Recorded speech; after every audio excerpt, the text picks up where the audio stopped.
Bismillahirrahmanirrahim. Alhamdulillahi rabbil alamin. Alladhi ahyana ba'dama amatana wa ilaihin nusyur.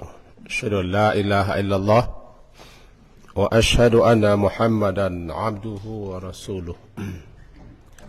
Allahumma salli ala Muhammad wa ala ali Muhammad. A'udzu billahi minasy syaithanir rajim. Bismillahirrahmanirrahim. Fa'lam annahu la ilaha illallah wastaghfir li dhanbika walil mu'minina wal mu'minat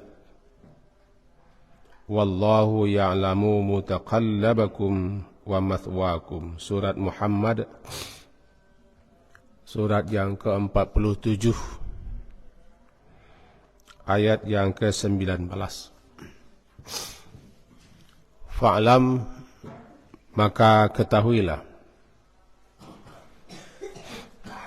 annahu, bahwasanya, la ilaha illallah, tiada yang berhak disembah melainkan Allah. Wastaghfir, dan meminta ampunlah engkau, lidzambika, untuk dosamu, walil mu'minina wal mu'minat, dan juga untuk dosa-dosa orang-orang mukmin laki-laki dan orang-orang mukmin perempuan. Wallahu, Allah, ya'lamu, senantiasa mengetahui, mutaqallabakum, tempat usahamu, wa mathwaakum, dan tempat tinggalmu. Demikian kira-kira terjemah surat Muhammad, surat ke-47, ayat yang ke-19. Dalam hadis diriwayatkan oleh Imam Muslim nomor 2702, bunyinya adalah bahwa Rasulullah sallallahu alaihi wasallam bersabda, innahu la yughanu, sesungguhnya, la yughanu ala qalbi, ada sedikit keresahan, ketidaktenangan dalam hatiku, kata Nabi, wa inni, dan sesungguhnya aku, la astaghfirullah, benar-benar meminta ampun kepada Allah, fil yaum, dalam sehari, mi'ata marrah, 100 kali. Hadis yang kedua, salah seorang sahabat Nabi yang terkenal namanya Huzaifah. Kata Huzaifah, kana fi lisani dharab, lidahku, mulutku agak lapih. Lapih ko lancang. Lancang ke keluarga. Sering mengatakan kata-kata yang pedas atau kata-kata yang menyakitkan. Ala ahli, kepada keluargaku atau kepada istriku. Lam a'duhu ila ghairi, tapi aku tidak ada berbuat itu kepada orang lain. Fa dzakartu dzalika lin Nabi sallallahu alaihi wasallam, lalu aku datangi Nabi, aku sebutkan itu kepada Nabi. Kata Nabi, aina anta minal istighfar, wahai Huzaifah, di mana istighfarmu?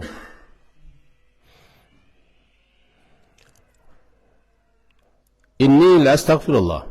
Aku meminta ampun kepada Allah.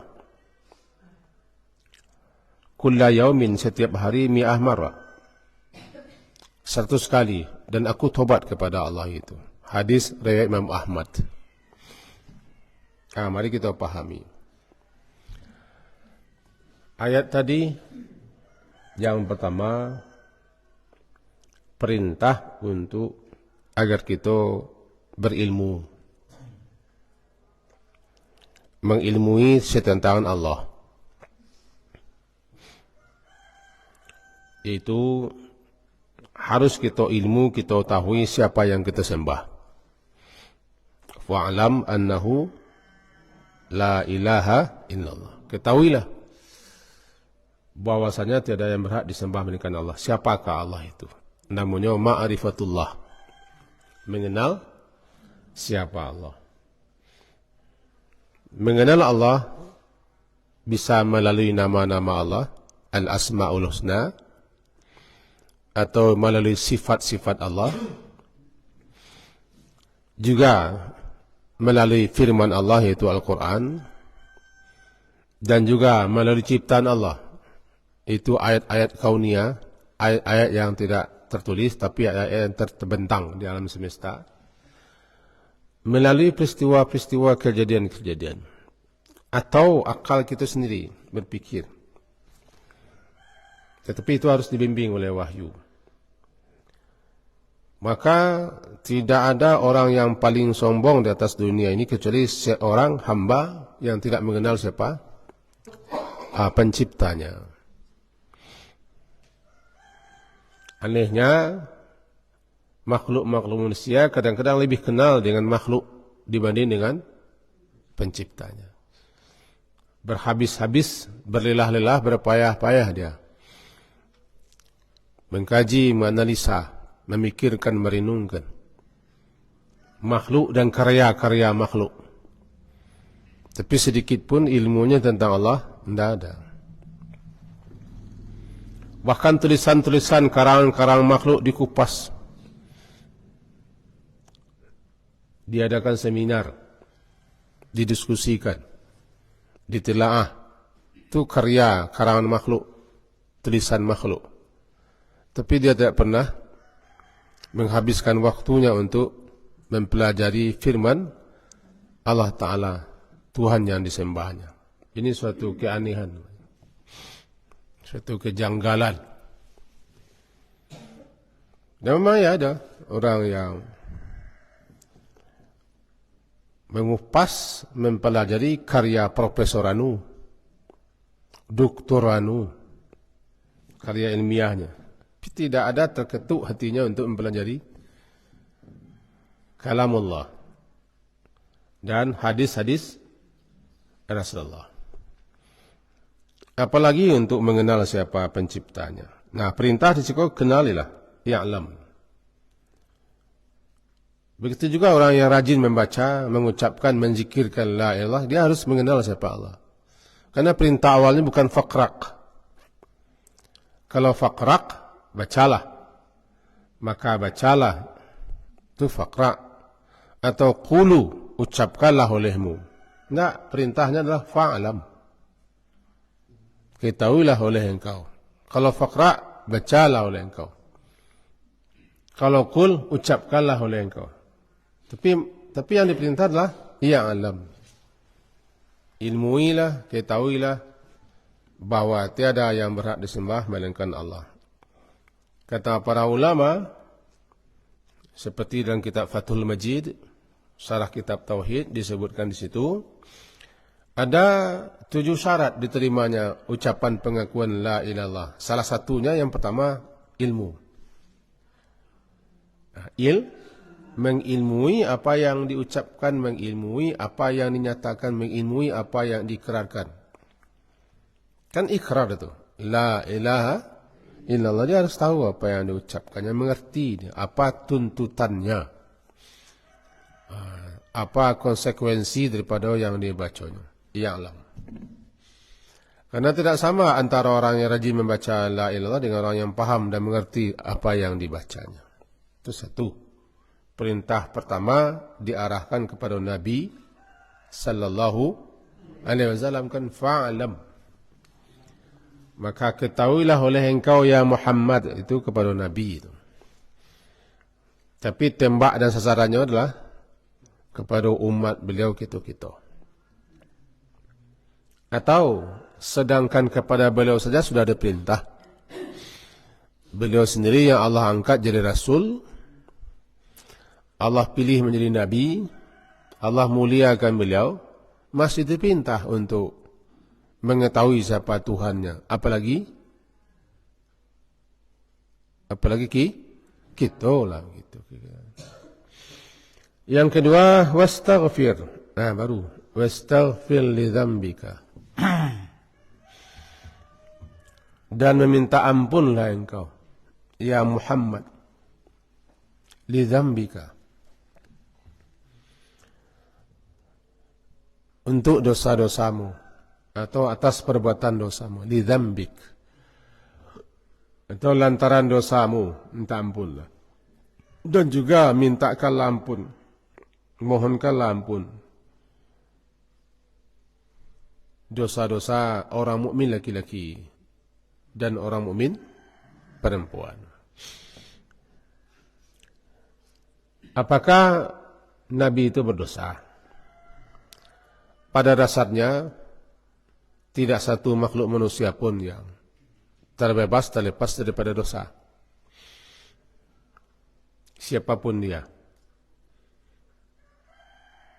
Tetapi Nabi Muhammad diberi keistimewaan. Beliau dipelihara, beliau dijaga.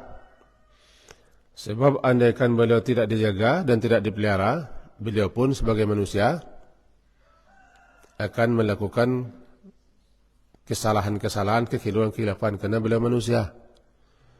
Cuman karena beliau mendapat suatu kedudukan istimewa, maka Allah anugerahi beliau ismah, penjagaan, pemeliharaan. Ismah, ain, sad, mim dan ta marbuta, ismah. Disebutlah beliau itu ma'sum. Ma'sum, mim, ain, sad, waw, mim, ma'sum. Orang yang dipelihara, orang yang dijaga, salah satunya daripada salah dan dosa. Di samping dijaga, dipelihara dia lain. Itu makanya beliau tidak berdosa, tidak bersalah. Tapi andaikan beliau pun bersalah, Allah sudah ampuni. Itulah beliau. Andaikan ke? Tapi selalu berani mengecek Nabi bersalah, kerana beliau sudah dapat penjagaan. Ucapan beliau ucapan perkataan beliau sendiri pun wahyu. Apa yang beliau ucapkan berdasarkan wahyu. Wa ma yantiqu anil hawa in huwa illa wahyu yuha. Wahyu yang beliau ucapkan, langsung atau tidak langsung. Jadi apa yang beliau ucapkan itu adalah berdasarkan wahyu, baik wahyu langsung ataupun berdasarkan arahan-arahan dari wahyu Allah. Tetapi beliau tetap diperintah istaghfir, meminta ampunlah engkau ya Muhammad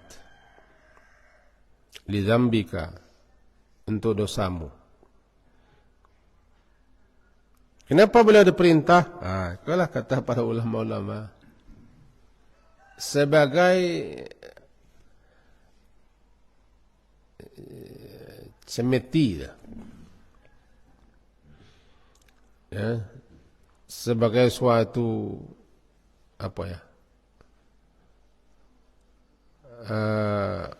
motivasi gitu. Kenapa beliau Nabi sendiri pun tidak diperintah untuk minta ampun?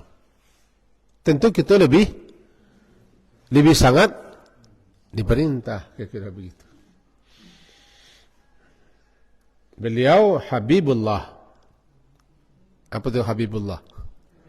Manusia yang paling Allah cintai. Orang-orang awak sering menyebut kekasih Allah. Beliau Imamul Mursalin. imamnya para rasul, khatamun nabiyyin, penutup para nabi-nabi. Beliau Allah anugerahi sekian banyak keistimewaan, keutamaan, kedudukan dan derajat dunia dan akhirat. Di akhirat kelak beliau dikasih namanya maqam mahmuda, suatu posisi yang sangat terpuji. Itu syafaat al-azma namanya.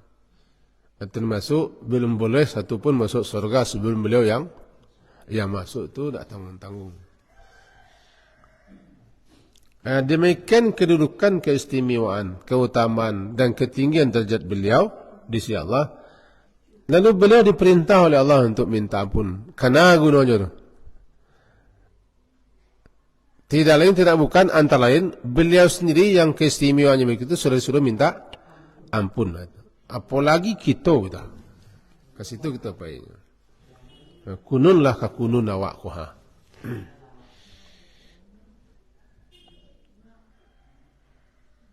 Sehingga ketika terjadi namanya la yughan, yughanu, ghain,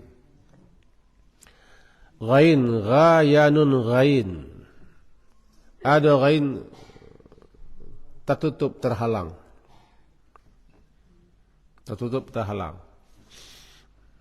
Oleh sesuatu yang tipis tapi tidak tebal.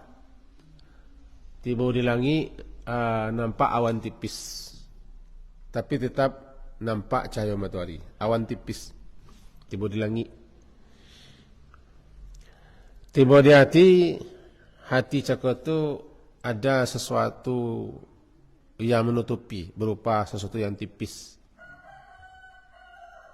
sehingga terhambat, terhalang, tidak nampak bercahaya.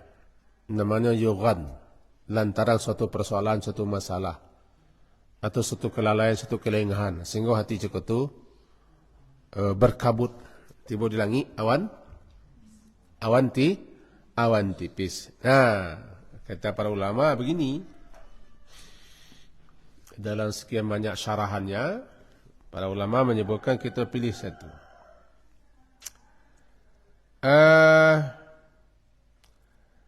Ketika beliau disibukkan, Nabi disibukkan mengurusi urusan umat,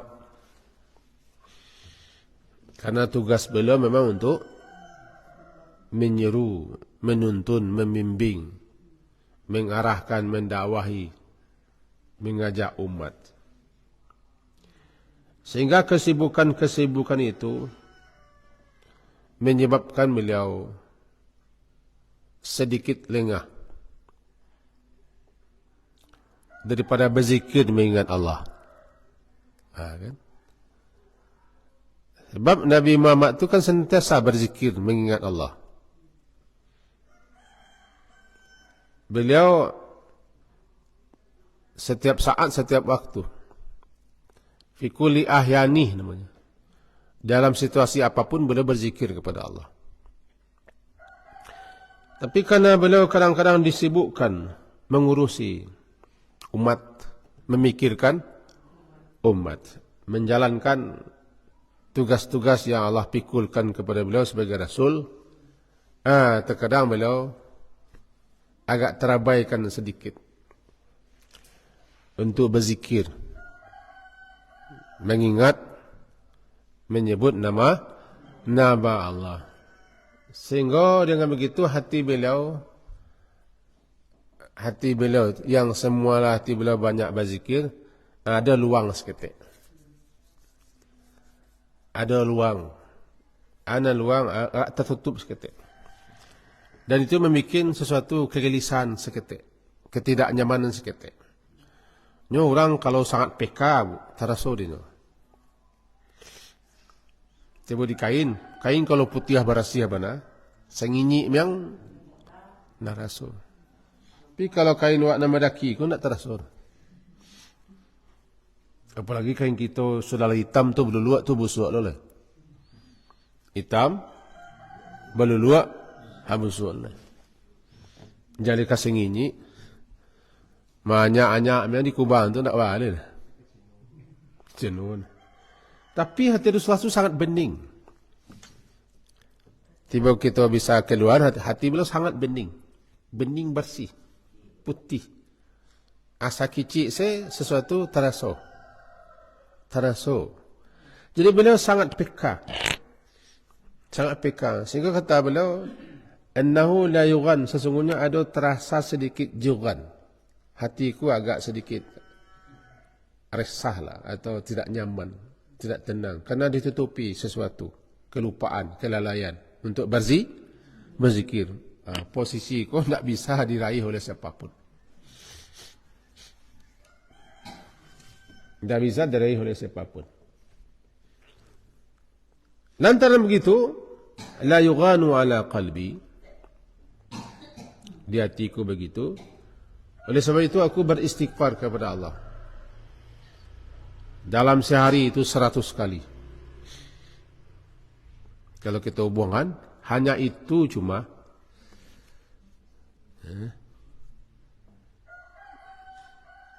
Tapi bila meminta ampun, 100 kali. Kalau dirangkuh ke badan diri kita atau ke badan diri ambo, iko ndak sangini tu. Lah menggunuang penutup hati tu. Lah hitam kelam.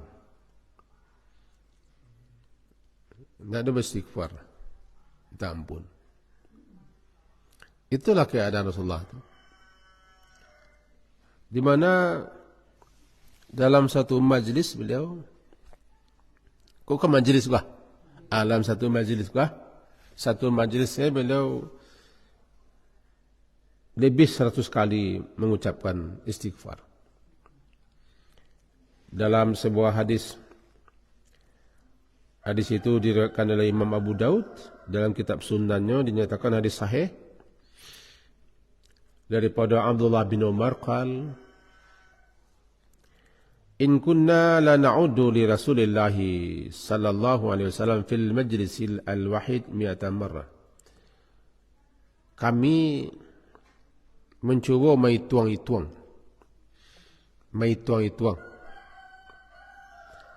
dalam suatu majlis sekali duduk itu Rasulullah tu barakali kira-kira beliau membaca istighfar. Mereka ini kuah. Barakali beliau membaca istighfar.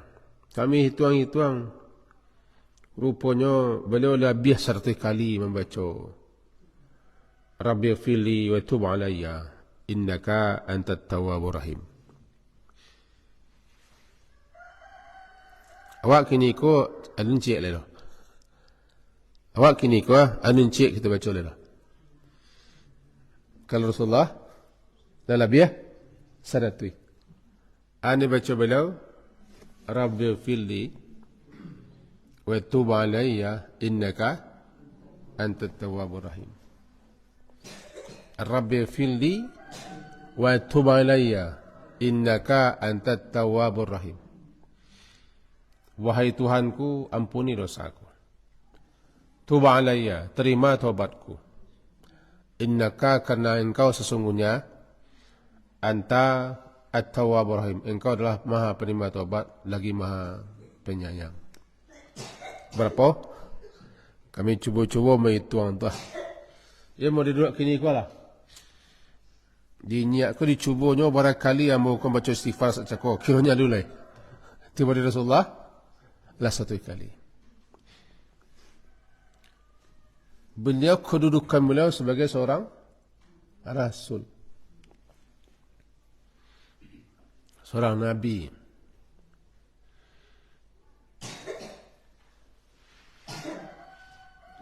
Jadi dalam surat Muhammad tadi, wastaghfir li dzambik, minta ampunlah engkau. Apalagi beliau diperintah oleh Allah. Ya, apalagi beliau diperintah oleh Allah. Minta ampun. Itu menandakan siapapun manusia, meskipun dia Nabi dan Rasul, tetap disuruh beristighfar. Berdosa dan berdosa kaji lain. Minimal istighfar itu Gunanya menganan kita, mengingatkan kita bahasa yang tidak bersalah, yang tidak berdosa, yang tidak ada kekurangan, kelemahan, aib, cacat celanya Allah. Karena Allah lah yang maha sempurna. Sehingga habis salat pun kita disuruh istighfar. Di salat dah. Dijalihkan di situ istighfar itu yusra'u fi ayyi waqtin, disyariatkan kapan dan bila saja.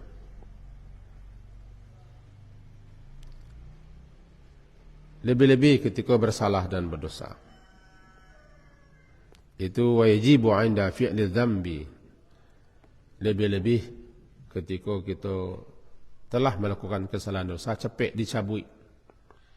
Pencabut daripada salah dan dosa itu supaya jangan hingguk mendekam di hati kita, cabut cepet dengan istighfar. Sebaik-baik istighfar setelah bersalah.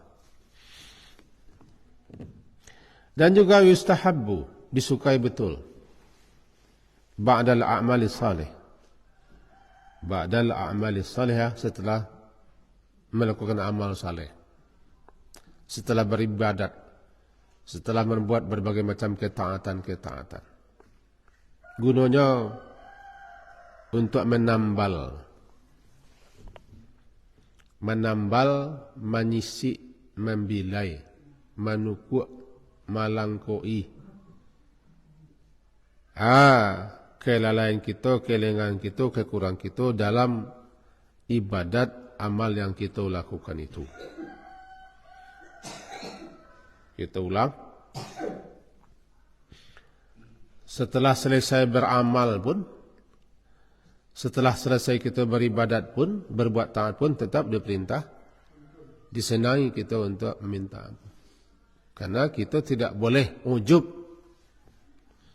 dan tidak boleh merasa pede amalan kita kulah bulik sebulik-bulik no. Halo. Ndak basandiang lah, itu 6 bulik. Ya, ndak tagoreh lah, itu 6 licin. Ndak balonggong lah, itu 6 data. Ajan ndak boleh gitu. Bang ndak boleh, ya kita orang. Ba'a mana kita, sia mana kita. Tetap ibadat kita, ketaatan kita, amal saleh kita ada kekurangan di sana sini. Sia nak mengaku lah. Sia nak salat subuh nak cakap 6 bulik bana ibadat 9 bulik. Salat takbir sampai salam subhanallah bulik bana. Kok khusyuk no, kok caranya, kok adabnya, kok bacaannya, kok anulah, acuan ke tangan. Kalau buah mau kau tangan buah. Dia telok mau ngaku. Ngaku tu sombong aja. Dia siasin ya. Siasin awak siam yang bagaimana hebatnya kita beribadat. Akan ada seketik atau banyak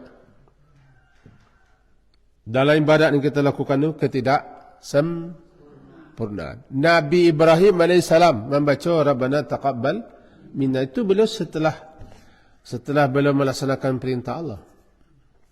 Diperintah Nabi Ibrahim untuk melaksanakan suatu perintah, itu meninggikan bangunan Kaabah bersama putra beliau Ismail. Setelah selesai beliau membaca Rabbana taqabbal minna innaka antas samiul alim. Itu kan Nabi Ibrahim membaca.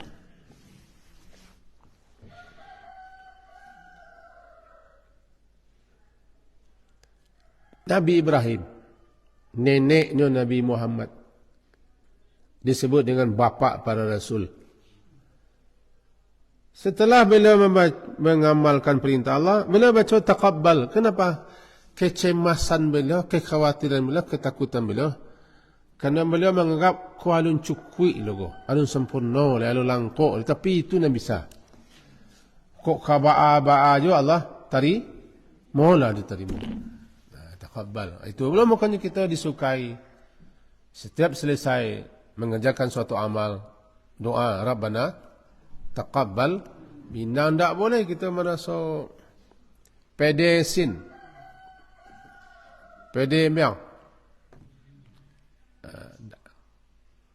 Di situ letaknya setelah beramal kita beristighfar. Contoh, setelah salam,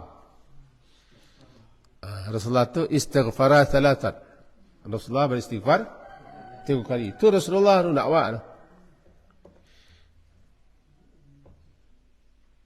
Menunjukkan dalam salat pun ada kelemahan, kekurangan, kelalaian, ketidaksempurnaan. Kalau lah beliau sendiri istighfar 3 kali, awak ko ba'a salat wak. Sebab ada orang sudah salat tu tabah ambu asih. Assalamualaikum. Lebih hanya awak tagak di samping awak ko nak selepelnya, tak ada. Assalamualaikum, tabah. Dia tahu nak selepel tak? Awak ko de orang orang nak suci lagi ni ko. Assalamualaikum. Dah dah, terbaik ni pai. Tali terlekip membaca istighfar tidak mana tahu. Tapi Rasulullah setelah itu membaca istighfar. Astaghfirullah. Ada yang melebar panjangkan bacaannya. Astaghfirullahaladzim alladzi la ilaha illa wal hayyul qayyum wa atubu ilaih 3 kali. Ada yang menganggap bid'ah. Adalah ustaz kita di media, di TV atau di YouTube yang berfatwa bahawa orang yang baca astaghfirullah sampai al-azim lah dianggap bid'ah, dianggap sesat. Apalagi panjang astaghfirullahaladzim alladzi la ilaha illa wal hayyul qayyum wa atubu ilaih. Sedangkan dibaca sampai astaghfirullahalazim yang sin ala nagamnya sesat bid'ah. Oleh guru wakko. Saya guru waktu guru. Dan benar kata beliau astaghfirullah.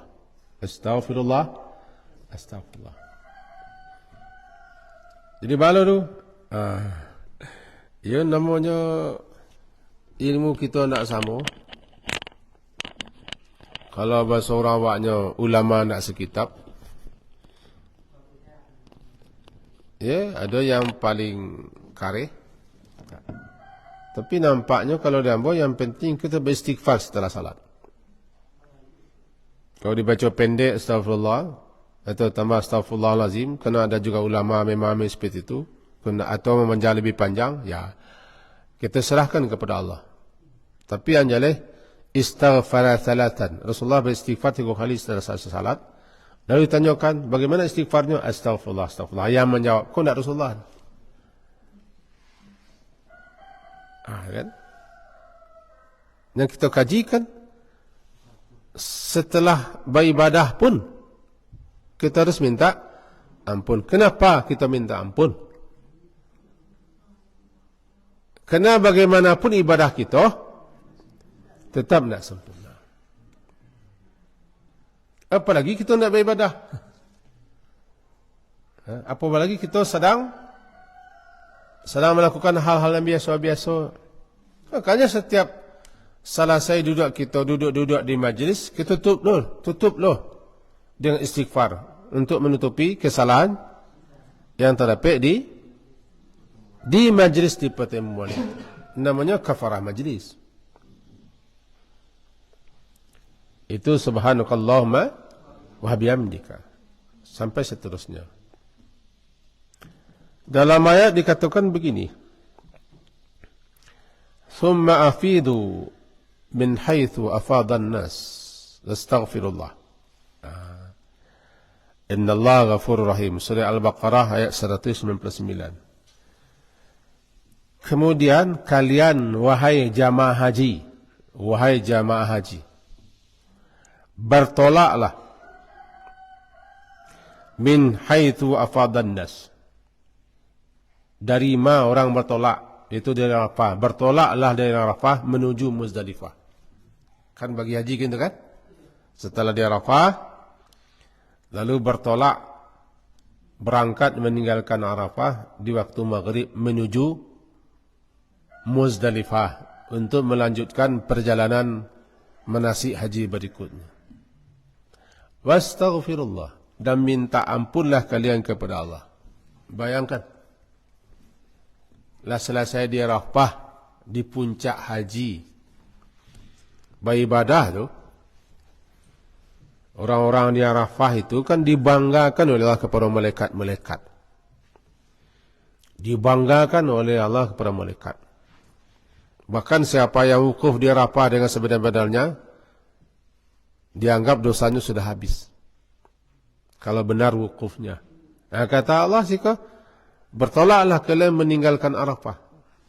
Sebagaimana orang lain juga bertolak meninggalkan Arafah menuju Muzdalifah. Dan untuk melanjutkan perjalanan haji besok. Dan minta ampunlah kepada Allah.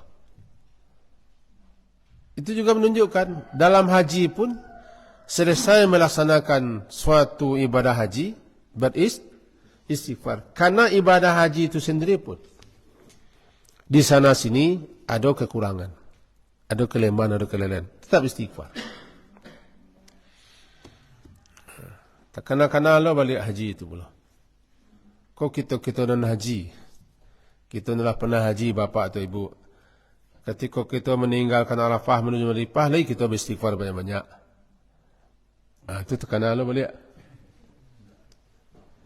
Kadang dulu nanti kita non haji wah. Lain tak ketika itu kita beristighfar. Entahlah bala gue, itulah wak. Entahlah bala gue. Baru kita istighfar. Kenapa? Ia menunjukkan ibadah haji kita sendiri pun tidak boleh kita menganggaplah bolehnya boleh bana. Tidak bersandiang. Istighfarlah. Cukup dua contoh tu kita sabuikan. Pertama setelah salat, kedua setelah haji, disuruh kita beristighfar. Menunjukkan kalaulah ibadah yang kita lakukan itu pun tidak luput dari kelemahan, kekurangan, kekhilafan, ketidaksempurnaan. Istighfar. Ya kununlah kunun, kita tidak sedang beribadah. Nah, di situ nampak di kita kembali balik kepada ayat, Ya Rasul, Ya Muhammad, minta ampunlah engkau serah kepada Tuhanmu dan juga untuk mukminin dan mukminat. Salah satu doa yang dicantumkan dalam Al-Quran, bunyi doa itu, Rabbana ighfir lana wa li ikhwanina alladhina sabaquna bil iman wa la taj'al fi qulubina ghillan lil ladzina amanu rabbana innaka Ghafurur Rahim. Itu surah Al-Hasyr kan. Wahai Tuhan kami, ampunkanlah dosa-dosa kami dan juga dosa kawan-kawan saudara-saudara kami yang telah lebih dulu beriman daripada kami. Iko dosa-dosa orang lama mati ko. Siasin nalah mati dalam keadaan beriman. Ampunkan dosanya semuanya ya Allah. Doa yang diajarkan untuk kita yang masih hidup kepada orang yang terdahulu, Nabi Nuh, Nabi Ibrahim, Nabi Muhammad, berdoa untuk orang yang ke belakang.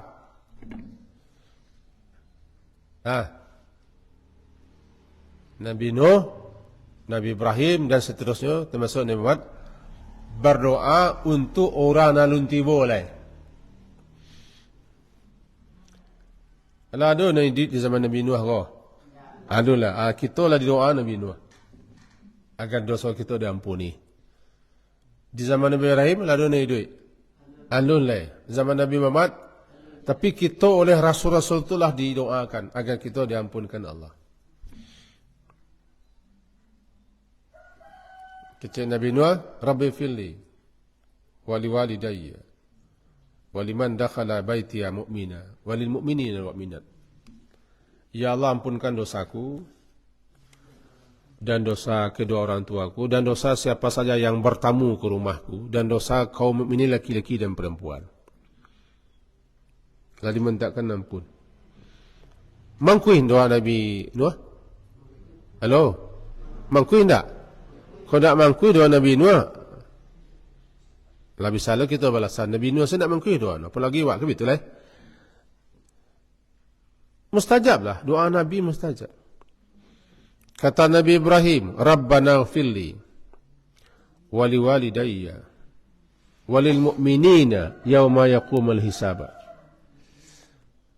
Wahai Tuhan kami, ampunkan dosaku dan dosa dua orang tuaku dan dosa orang-orang mukmin semuanya ketika nanti di hari berhisab. Kita diajari doa untuk minta ampun bagi orang yang nalah tadulutun. Bunyi ini surah Al-Asr. Rabbana ighfir lana wal ikhwanina alladhina sabaquna bil iman. Ampunkan dosa-dosa kami yang hidup-hidup iko ya Allah, semua dosa kami yang hidup-hidup. Makanya kita kepada orang beriman, kepada orang yang beribadah, jangan bangihnya, lah mintanya ampun. Jangan bagi-bagi kurang. Bagus betul. Anulah mendoa awak. Rabbana ighfir lana. Nah itu kan ndak awak seorang mana tu? Wal ikhwanina dan saudara-saudara kami yang seiman. Alladzina sabaquna, yang telah mendahului kami, lapainya. Dan jangan jadikan hati kami ada rasa benci, dendam, khusumat, sakit dan dengki kepada orang-orang beriman. Itu doa. Kita disukai saling berdoa, saling mendoakan. Nabi diperintah, wastaghfir li dzambika walil mu'minina wal mu'minat. Itu perintah Nabi. Fadilahnya, satu orang yang kita mintakan ampun kepada Allah, kita mendapat hal yang sama dan catat satu kebaikan. Satu orang yang kita minta ampunkan kepada Allah, kita mendapat ampunannya sama dan ditambah satu hasanah, satu kebaikan. Kalau kita baca doa itu, misalnya nan sering kita dengar khatib-khatib atau guru-guru kita berdoa, Allahumma filli walil muslimina wal muslimat wal mu'minina wal mu'minat al ahya'i minhum wal amwat. Marah sembuh orang tu. Setiap kalau serius sungguh-sungguh kita mintakan ampun, maka setiap orang yang kita mintakan ampun itu kita dapatlah satu hasanah. Makanya jangan bakhil mendoakan lain. Sebaliknya jangan bagi-bagi ke orang yang elok jangan bagi ke nya. Kalau salah seketik, saya lain tak salah. Jangan sampai model kawan awak sampai kini lagi siapa-siapa awak. Anu sesurau ya wak, sesembayang ya wak, seimam ya wak. Gara-gara sangin saya cuma salah faham je, tidak sepo-seponya orang. Anu lah pandai menuan wak. Kaji wak balik inti kaji wak sampai pagi kini. Kalau mendung suasana hati kita, mendung tu kan tidak cerah. Hati kita kan adalah tidak cerah nak. Maka hati kita, hati Nabi Muhammad kadang-kadang ada seketik berkabut. Apalagi itu hati kita bukan hanya berkabut, malah Awannya lah pekat. Jadi kalau hati kita berkabui, mendung, awan tebal, perbanyak istighfar. Perbanyak istighfar. Tidak ada cara lain, perbanyak istighfar. Karena hati itu kan kembali jernih, akan kembali bersih, sehingga tidak galau, tidak samak, tidak resah, tidak gelisah, tidak camih, tidak takut, tidak sedih, tidak duka. Perbanyak istighfar. Lazimkan istighfar. Tapi yang baca istighfar tu elok, jangan baca astaghfirullah, astaghfirullah, astaghfirullah. Membaca insan tip cayah memang. Ini cayah kan? Astaghfirullah, astaghfirullah, astaghfirullah. Yo bulik-bulikan membaca. Ya peso. Itulah kaji kita sepagi kini. Tinggal berdosa saya Allah lalu minta ampun. Tapi ndaknya kita ngajar dosa, kita lah berdosa je nak kita minta ampun, kita tutuplah kaji kita dengan minta ampun lo kepada Allah, namanya kafarah majlis. Subhanakallahumma wa bihamdika asyhadu an la ilaha illa anta astaghfiruka wa atubu ilaik. Sallallahu ala Muhammadin wa ala alihi wa ashabihi ajma'in. Alhamdulillah. Assalamualaikum warahmatullahi wabarakatuh.